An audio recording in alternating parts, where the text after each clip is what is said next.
माध्यम से सबका साथ सबका विकास के संकल्प को सफल बनाने के लिए सभी विभाग के अधिकारियों के साथ समीक्षा बैठक किए हैं। कई मामलों में शामली जनपद ने उल्लेखनीय सफलता अर्जित की है, इसके लिए मैं बधाई भी दिया हूं। और मुझे यह कहते हुए गर्व हो रहा है कि 2014 में लोकसभा चुनाव के समय हमारे पार्टी के बहुत ही वरिष्ठ और स्वर्गीय नेता हुकुम सिंह जी यहाँ से कैराना लोकसभा से चुन करके गए थे। तब से फिर 2019 में इसी लोकसभा क्षेत्र से हमारे प्रदीप जी यहाँ से सांसद के रूप में चुन करके पहुँचे थे और 2017 में यहाँ से श्री सुरेश राणा जी और तेजेंद्र निर्वाल जी यहाँ चुन करके यहाँ से गए थे। और मैं दावे के साथ कह सकता हूँ कि 2014 से 2023 के बीच में शामली जनपद का जितना विकास भारतीय जनता पार्टी की डबल इंजन की सरकार ने किया है, इतना विकास पूर्ववर्ती किसी सरकारों ने नहीं किया। जब जिला नहीं बना था तब भी विकास नहीं हुआ। जिला बनने के बाद जो विकास का काम सबसे अधिक किया है वो भारतीय जनता पार्टी की डबल इंजन सरकार ने किया। आज ये हमारे लिए खुशी की बात है कि आज कोई आप सब मीडिया के मित्रों को ये समाचार नहीं छापना पड़ता है कि कैराना छोड़ करके गुंडों, अपराधियों, माफियाओं के कारण से शामली छोड़ करके या पश्चिम उत्तर प्रदेश छोड़ करके या उत्तर प्रदेश छोड़ करके किसी को भागना पड़ रहा है। अगर यूपी से आज किसी को भागना पड़ रहा है तो अपराधियों को, माफियाओं को, दंगाइयों को भागना पड़ रहा है। आज प्रदेश में कानून का राज्य है। विकास की सुगंध गरीब हो, अमीर हो, हर प्रदेशवासी तक पहुंच रही है। महिला सशक्तिकरण की दिशा में ऐतिहासिक काम पहले भी हम कर रहे थे, लेकिन देश की संसद ने माननीय प्रधानमंत्री जी के कुशल नेतृत्व में 33% आरक्षण लोकसभा और विधानसभा में देने का जो बिल था वह देश की मातृशक्ति को उपहार स्वरूप देने का काम किया जा चुका है। आज श्री राधा अष्टमी है, मैं उसकी भी शामली और प्रदेश और देशवासियों को बधाई देता हूँ। साथ ही ये हमारे लिए गर्व की बात है, यहाँ जनपद के अंदर जो जिला मुख्यालय है उसको बनाने के लिए हमारी सरकार प्राथमिकता के आधार पर वह धनराशि उपलब्ध कराने जा रही है। मुझे लगता है प्रदेश के जितने भी जिला मुख्यालय हैं उसमें सबसे शानदार जिला मुख्यालय शामली का बनने जा रहा है। सुरक्षा व्यवस्था चुस्त और दुरुस्त रहे, किसी को डरने की आवश्यकता नहीं है। इसलिए एक पीएससी की बटालियन यहाँ भी शामली में उपलब्ध होने जा रही है। चिकित्सा की दृष्टि से जो असुविधा है उस असुविधा को दूर करने के लिए किसी को अब शामली से बाहर चिकित्सा के लिए दौड़ धूप ना करना पड़े, इसके लिए यहाँ मेडिकल कॉलेज का निर्माण भी होने जा रहा है, हो रहा है। सड़कें गड्ढा मुक्त हों, ये माननीय मुख्यमंत्री जी की अगुवाई में दीपावली तक ये अभियान के लिए निर्देश दिया गया है। जिले के अंदर चाहे वह पशुचर भूमि हो, चाहे कोई चकमार्ग हो, चाहे तालाब की कोई ज़मीन हो अथवा कोई सरकारी ज़मीन हो जिस पे कोई अवैध कब्जा है, मेरा मानना है कि 90% कब्जे भूमाफियाओं ने किए हैं, 10% किसी गरीब का हो सकता है। इसलिए अवैध कब्जों को खाली कराने का विशेष अभियान चलाने का जिला प्रशासन को निर्देश दिया गया है। जो 10% गरीब हैं उनके लिए स्पष्टता की गई है कि उनको हटाने से पहले उनको बसाने की व्यवस्था की जाएगी, तब उनको हटाने का काम किया जाएगा। जनपद में हमारे जो कोरी समाज के अनुसूचित जाति के भाई बहन हैं उनके प्रमाण पत्र बनाने में शिथिलता की शिकायत आई थी। अभियान चला करके उनका प्रमाण पत्र जो भी आवेदन है उनको निस्तारित करने, किसी भी प्रकार का चाहे जन्म का प्रमाण पत्र हो, चाहे मरण का प्रमाण पत्र हो, चाहे आय का प्रमाण पत्र हो, चाहे जाति का प्रमाण पत्र हो, वो समय जो निर्धारित है शासन के द्वारा उस समय सीमा में हर हाल में बनाया जाना चाहिए। जो हमारे गन्ना किसानों का बकाया है, जिला स्तर पर जिलाधिकारी की अगुवाई में उसके लिए प्रयास करके भुगतान कराएंगे। अगर कोई समस्या होगी वो शासन को अवगत कराने का भी काम करेंगे। यह भी आज यहाँ पर निर्देश दिया गया है। 3 प्रकार के जो हमारे पेंशन के लाभार्थी हैं, वह लाभार्थियों को चाहे वह निराश्रित पेंशन हो, चाहे वृद्धाप्य पेंशन हो, चाहे दिव्यांग पेंशन हो, कोई भी अगर वंचित है तो अभियान चला करके उसको पूरा करने के लिए भी कहा गया है। यहाँ पे जो कोई अधिकारी जैसे बैठक है और कोई अनुपस्थित है बिना कारण बताए, तो उसका 1 दिन का वेतन भी काट देने का मैंने निर्देश दिया है।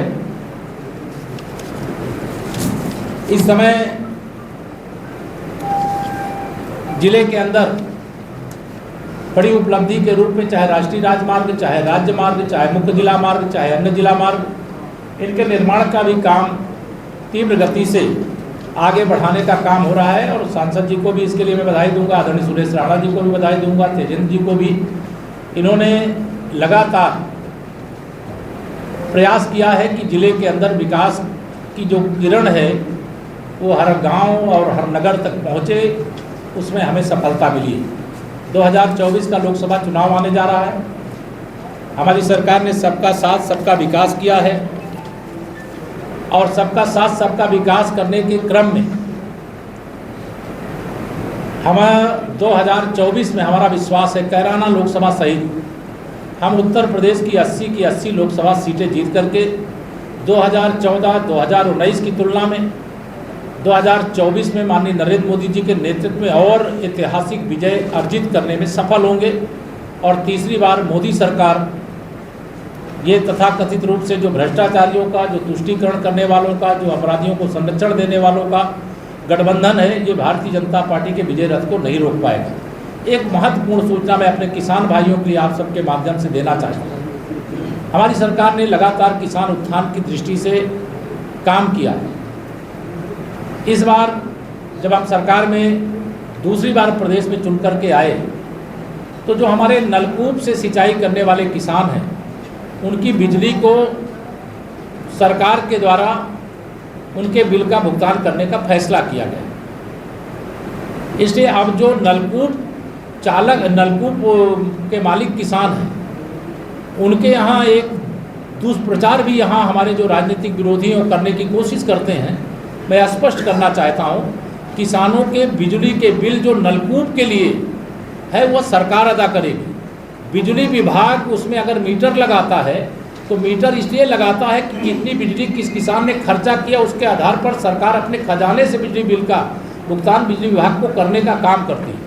कि कोई ट्रांसफार्मर जला है, उसको स्पष्ट तौर से निर्देश दिया गया है कि उसको तत्काल बदला जाए। कुछ संविदा कर्मी कुछ दल विशेष से जुड़े हुए होने की शिकायत मिली है, उनकी जाँच करके उनके खिलाफ कार्रवाई किया जाए। भ्रष्टाचार के खिलाफ युद्ध चल रहा है, जंग चल रही है, निर्णायक दौर पर है। कोई अधिकारी कर्मचारी कोई गड़बड़ करेगा किसी भी मामले में तो उसको बख्शा नहीं जाएगा, यह स्पष्ट निर्देश दिया गया।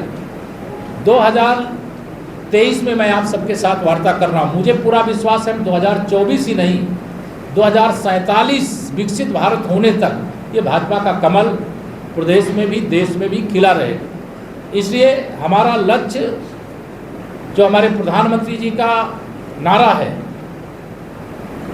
भ्रष्टाचार भारत छोड़ो, तुष्टीकरण भारत छोड़ो, परिवारवाद भारत छोड़ो, और जो अभी G20 की ऐतिहासिक समिट हुई जिसमें पूरी दुनिया उपकार फिल्म का गाना कि मेरा भारत वो भारत है जिसके पीछे संसार खड़ा, तो मेरा मोदी वह मोदी है इस समय जिनके साथ संसार खड़ा भी है, चला भी है और चल भी रहा है। यह ऐतिहासिक उपलब्धियों का युग है। भारत 5वीं अर्थव्यवस्था है, तीसरी अर्थव्यवस्था जल्दी बनने की ओर अग्रसर है और उत्तर प्रदेश की उसमें ऐतिहासिक भूमिका, क्योंकि उत्तर प्रदेश देश का सबसे बड़ा प्रदेश है। अगर उत्तर प्रदेश पीछे छूट जाएगा तो फिर हमारा देश आगे नहीं बढ़ पाएगा। इसलिए उत्तर प्रदेश ने भी कीर्तिमान स्थापित किया है।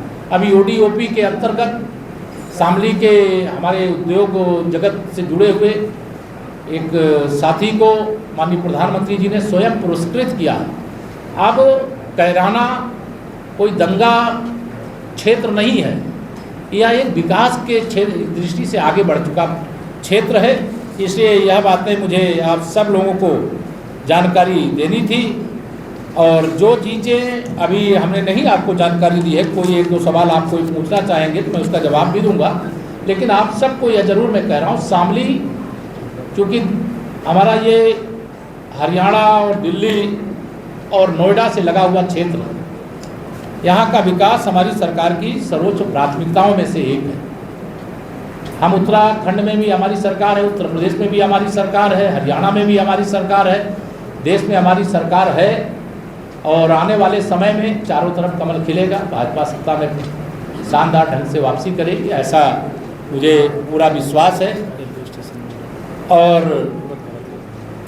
यहाँ ये तो अभी हमारे आदरणीय सांसद जी बता रहे हैं कि जो यहाँ का रेलवे स्टेशन है वो आदर्श भारतीय अमृत भारत योजना का हिस्सा, अमृत महोत्सव वर्ष है। अमृत सरोवर आप देख रहे होंगे, अमृत काल में हर घर में तिरंगा आपने देखा होगा, हर घर में नल से जल पहुंचाया जा रहा है, हर घर तक बिजली पहुंचाई जा चुकी है। सबका साथ सबका विकास का जो लक्ष्य है उसको आगे बढ़ाने का काम हुआ है। मुझे इतना कहना, कोई एक दो सवाल आपके हों तो कृपया। और एक और बता दूं आपको, हमारे जिला बार एसोसिएशन ने यहाँ पर 50 एकड़ भूमि जो कचहरी के लिए चिन्हित है उसमें 400 करोड़ रुपए की स्वीकृति सरकार ने की है। उसकी धनराशि निर्गत करने की उन्होंने मांग यहाँ पर दी है।